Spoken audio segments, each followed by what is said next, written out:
तो अमेरिका का ये स्पेशल ऑपरेशन, जहां रणनीति क्या है, ईरान से 60% संवर्धित यूरेनियम निकालने की तैयारी। अजय सर, इसको लेकर अगला सवाल आपसे करूंगी, क्योंकि स्पेशल फोर्स को ऑपरेशन के लिए एक्शन मोड में रखा गया है। हालांकि मिडिल ईस्ट जिस तरीके से आर्मी रेंजर्स पहुंचे हैं, navy seals, delta force, marine commando और पैराट्रूपर्स पहुंचे हैं, उसको लेकर एक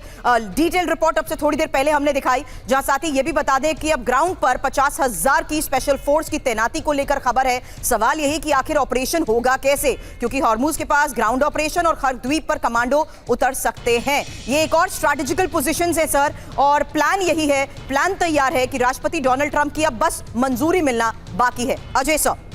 ईरान की तैयारी के बारे में भी उससे पहले एक और तस्वीर दिखाना चाहेंगे, क्योंकि लगातार ईरान जिस तरीके से हमलों को अंजाम दे रहा है, खबरें तेल अवीव से भी सामने आ रही हैं। फिलहाल अभी अभी इजराइल के हाइफा में हमले को लेकर एक खबर है, और ये हाइफा पोर्ट पर हमले का ताजा वीडियो है। भीषण धमाके के बाद धुएं का ये गुबार उठा। हालांकि यही सवाल अगला एक्सपर्ट से करना जरूरी है कि अमेरिका के इस ऑपरेशन को लेकर, अगर ग्राउंड ऑपरेशन को लेकर बड़ी तैयारी का दावा किया जा रहा है, तो ईरान उसके खिलाफ कैसी तैयारी कर चुका है, और ईरान भी क्या अमेरिका के इस ऑपरेशन के बारे में पूरी तरह वाकिफ होते हुए बड़े स्तर पर उन्हीं हाई वैल्यू टारगेट्स को देखते हुए कैसी तैयारी कर चुका है, उसको लेकर सवाल करूं। उससे पहले ये तस्वीर, क्योंकि ईरान जिस तरीके से स्ट्राइक्स को अंजाम दे रहा है, तेल अवीव हो या हाइफा, लगातार हमले हो रहे हैं। और ये फिलहाल हाइफा पर हुए हमले के बाद की वो तस्वीर सामने आई है, जहां हाइफा पोर्ट पर हमले का ये ताजा वीडियो। मेरे सहयोगी मनीष इस वक्त हमें ज्वाइन कर चुके हैं। मनीष, आई होप आप सेफ है, क्योंकि उस ग्राउंड रियलिटी का हम लगातार जिक्र कर रहे हैं, और आज के हालात में इसलिए क्योंकि बड़ी खबरें और दावे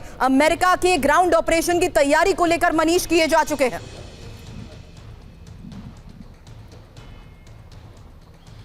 देखिए, सबसे बड़ी बात है कि इस वक्त जब ईरान की तरफ से भी मिसाइल के हमले चल रहे हैं, और इजराइल और अमेरिका की तरफ से ईरान पर तो अटैक हो ही रहा है। दूसरी सबसे महत्वपूर्ण बात यह भी है कि जिस वक्त नॉर्थ इजराइल में यहाँ पर अटैक हो रहे हैं, उस वक्त मैं आपको बताऊं कि चूँकि लेबनान की तरफ से खास करके, और लेबनान की तरफ से जो हिजबुल्लाह के अटैक होते हैं, उस वक्त संभलने का मौका कम मिलता है, तो नॉर्थ इजराइल में ज़्यादा तबाही हो रही है। लेकिन तेल अवीव का जहाँ तक ताल्लुक़ है, तो तेल अवीव में आने वाले ज़्यादातर मिसाइल यहाँ पर इंटरसेप्ट कर लिए जा रहे हैं, और उस हिसाब से अगर आप कहें तो तेल अवीव अगर आप कहें तो तुलनात्मक तौर पर ज़्यादा सुरक्षित है। हालांकि हम सब ने देखा कि कल किस तरीके से बीर सेवा में केमिकल प्लांट पर भारी अटैक हुआ, या फिर हाइफा पोर्ट पर जो अटैक की अभी खबरें आ रही है। बहुत सारी बातें ये भी है कि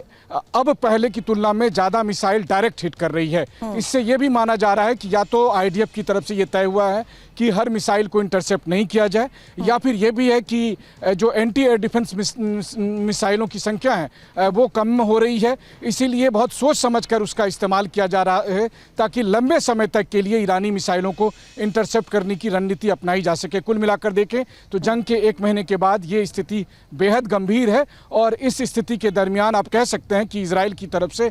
इस वक्त ईरान के मिसाइलों को लगातार इंटरसेप्ट करने की कोशिश के बावजूद मनीष, एक और तस्वीर दिखाना चाहती हूँ, क्योंकि हाइफा पोर्ट पर हुए हमले को लेकर ही एक और सबसे बड़ी खबर और तस्वीर सामने आई है।